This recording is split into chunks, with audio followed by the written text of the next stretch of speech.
The drums beat with a heartbeat, echoing through the dense palm forest.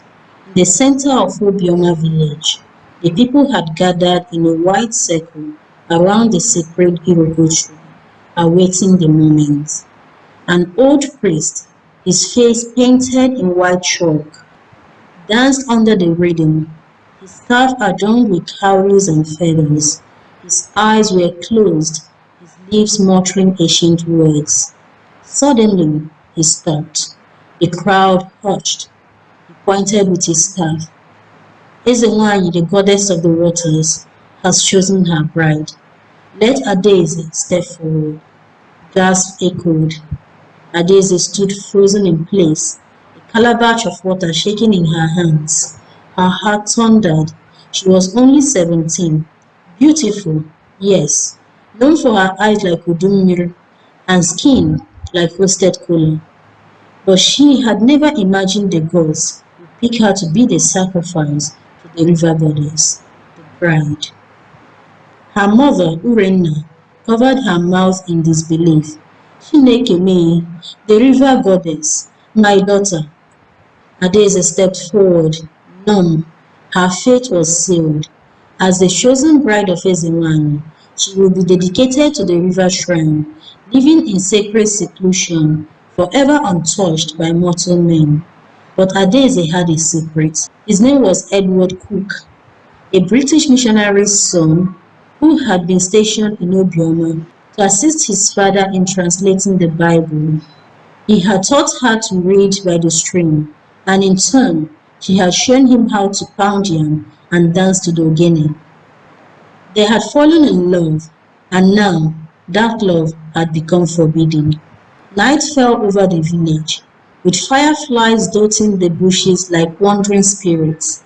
Adaeze slipped out from her mother's hut, her white wrapper billowing like mist.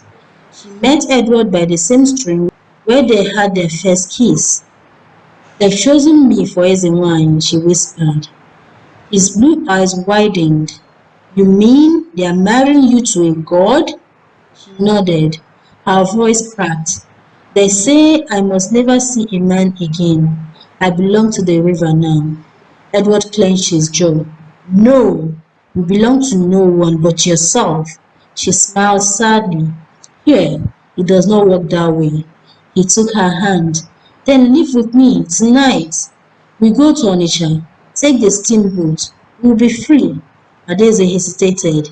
"If I leave, the goddess will bring wrath to my people." Edward cupped her face gently.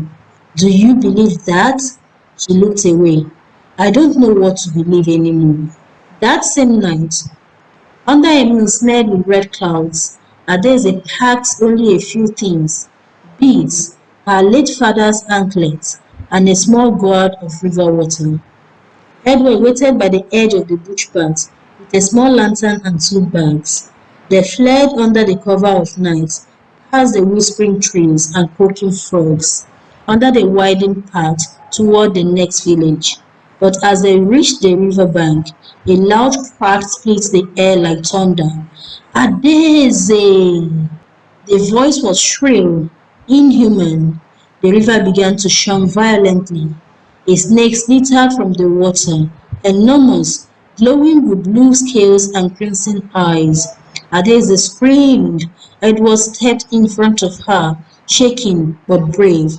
"Leave her alone!" The snake called back, hissing, then silence. Adaeze reached for her gourd and poured the sacred water onto the ground. "I am no longer yours," she cried to the river. "I choose my own life."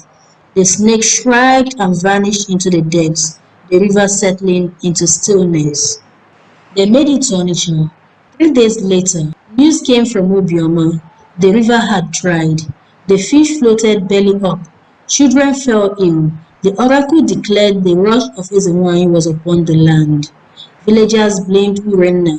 She let her daughter shame the gods. They said Urenna was dragged to the shrine and beaten. Adaeze heard all this from a trader.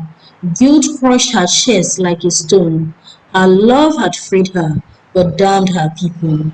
"I have to go back," she told Edward. "The goddess wants blood. If I go, maybe she'll spare the people. Edward grabbed her arm. They will kill you.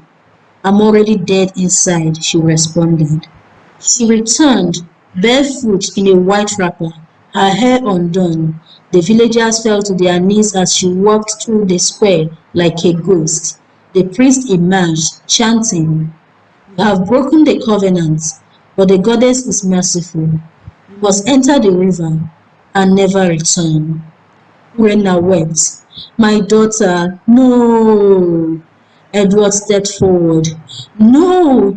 She belongs with me!" But warriors grabbed him, bound him. Adaeze walked toward the river. She turned once, her eyes locked with Edward's. "I love you always," she said, and stepped into the water. The sky cracked with thunder, and she was gone. Years later, children spoke of a spirit in the river, singing in soft Igbo and English. Fishermen who listened said they caught the fattest fish whenever the spirit sang. Obioma flourished again. Edward returned once more, now old, standing at the river bank. "Adaeze," he whispered, "I kept your anklets." A soft breeze caressed his face. The river rippled, and he smiled.